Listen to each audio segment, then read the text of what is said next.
Hello guys, in this tutorial you will learn how you can create a custom status for your tasks and projects on Wrike. So let us guide you through this. So head over to your project on Wrike and within your space and go with one of these views, Gantt chart, board, table. I'm going to work with the table view.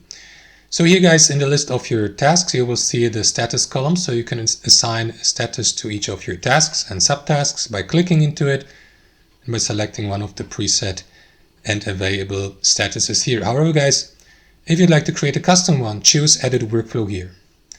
Next, what you want to do is click into add status here, or if you want to create a status for completed or cancelled, you can also go with add status here. I will go with an active status there, and then you may give it a name here, like for instance, we got already in review active, I don't know, post editing or something like that, and then assign a color. And yeah, you can also delete the status or save your changes here, and that is going to create the custom status. So now, as you can see, I can select it from that list. That's how it works. Thanks for watching, and I'll see you next time.